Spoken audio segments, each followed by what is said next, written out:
Hello, જન્માષ્ટમીની સૌને ખૂબ ખૂબ શુભકામના. જાગુસ કિચન જર્નીમાં આપ સૌનું સ્વાગત છે.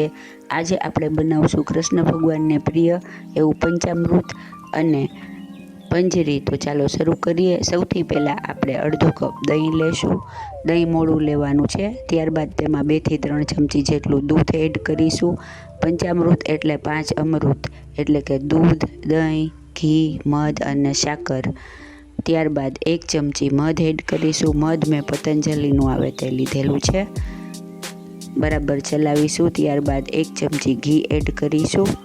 ઘી બને ત્યાં સુધી ઓગાળેલું હોય તેવું લેવું. અને ત્યારબાદ 2 ચમચી જેટલી આપણે દળેલી ખાંડ એડ કરીશું. દળેલી સાકર પણ લઈ શકાય, પણ અત્યારે આપણે દળેલી ખાંડ લીધી છે તે એડ કરીશું. બધું સરસ મિક્સ કરી દેશું. ફ્રેન્ડ્સ, જન્માષ્ટમી હોય અને પંચામૃત અને પંજીરી ન હોય તો કેમ ચાલે. હવે આપણે તેને સર્વિંગ બાઉલમાં લઈ લેશું અને ત્યારબાદ તેમાં આપણે બદામ ફ્લેક્સથી તેને ગાર્નિશ કરીશું. તમે કોઈ પણ ડ્રાય ફ્રૂટ્સ નાખી શકો છો. અને ત્યારબાદ પ્રસાદ હોય એટલે તુલસી પત્ર તો હોય જ, એટલે આપણે તેમાં 1 તુલસી પત્ર એડ કરી દેશું. અને ત્યારબાદ તેને ઠંડુ થવા માટે ફ્રીજમાં મૂકીશું અને ભગવાનને અર્પણ કરીશું. તો આપણું સરસ મજાનું પંચામૃત રેડી થઈ ગયું છે ને એકદમ જોરદાર. ભગવાનને ખૂબ જ પ્રિય એવું પંચામૃત રેડી છે. તો તમે પણ આ જન્માષ્ટમીએ ચોક્કસથી બનાવજો. હવે આપણે પંજીરી રેડી કરીશું. ભગવાનને અત્યારે ધાણા પંજીરી ધરાય છે, એટલે આપણે ધાણા પંજીરી રેડી કરીશું. આના માટે મેં 2 ચમચી જેટલું ઘી આપણે એક પેનમાં એડ કરી અને ગરમ કરવા મૂકીશું. ત્યારબાદ અડધો કપ જેટલા ધાણા એડ કરીશું. તમારે જેટલો પ્રસાદ બનાવવો હોય તે પ્રમાણે કરી શકાય. ફ્રેન્ડ્સ, મારા ધાણા થોડા જૂના હોવાથી તેનો કલર થોડો ચેન્જ થઈ ગયો છે, નહીંતર લીલા ધાણા હોય છે, સિઝનમાં લીલા આવે છે. હવે આપણે તેને બ્રાઉન થાય ત્યાં સુધી શેકીશું. ફ્રેન્ડ્સ, આવી રીતે ધાણા શેકવાથી પંજરીનો ટેસ્ટ એકદમ સરસ આવે છે. ત્યારબાદ 1 ચમચી જેટલી વરિયાળી એડ કરીશું અને 1 મોટી ચમચી જેટલું કોપરાનું છીણ એડ કરીશું અને બધાને સરસ રીતે શેકી લેશું. આ 2 મિનિટ સુધી જ ચલાવવાનું છે. તરત જ શેકાઈ જશે, કેમ કે આપણા ધાણા પહેલાં શેકાઈ ગયા છે.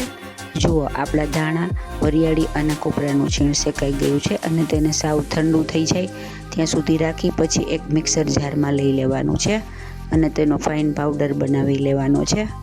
જુઓ, આપણો પંજીરીનો પાવડર રેડી થઈ ગયો છે. હવે આપણે તેમાં 2 થી 3 ચમચી જેટલી દળેલી ખાંડ અને 1 મોટી ચમચી જેટલો ડ્રાયફ્રૂટ પાવડર એડ કરીશું. ડ્રાયફ્રૂટ્સમાં મેં કાજુ, બદામ અને પિસ્તા લીધેલા છે. આનાથી આપણી પંજરી એકદમ રીચ બનશે. ફ્રેન્ડ્સ, તમારી પાસે ધાણા ન હોય તો તમે ધાણાનો પાવડર, આપણે જે ધાણા જીરું વાપરીએ છીએ તે પણ લઈ શકાય. બધું બરાબર મિક્સ કરી દેવાનું છે અને હવે આપણે તેને એક સર્વિંગ પ્લેટમાં લઈ લેશું. તળેલી ખાંડને બરાબર મિક્સ કરવી, કેમ કે અત્યારે ઠંડી સિઝન હોવાથી તે ભેજવાળી થઈ તો થોડા ગાંઠા પડી જાય છે.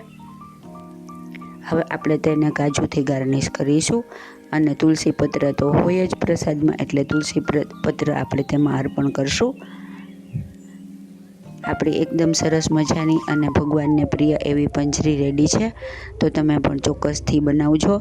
ફ્રેન્ડ્સ, આપણી જન્માષ્ટમી સ્પેશિયલ પંજરી અને પંચામૃત બંને રેડી છે અને એકદમ ફટાફટ બની જાય એવું અને ટેસ્ટી તો એટલું ને કે હું તમને શું કહું. આનાથી આ તમે પધરાવશો તો ઠાકોરજી ખુશ થઈ જશે. તો તમે પણ ચોક્કસથી બનાવજો. ફ્રેન્ડ્સ, જો તમને મારી રેસીપી પસંદ આવી હોય તો મારી ચેનલને લાઇક, શેર અને સબસ્ક્રાઈબ જરૂરથી કરજો. અને હા, કોમેન્ટ બોક્સમાં કોમેન્ટ પણ લખજો. સૌને હેપી જન્માષ્ટમી. ધન્યવાદ.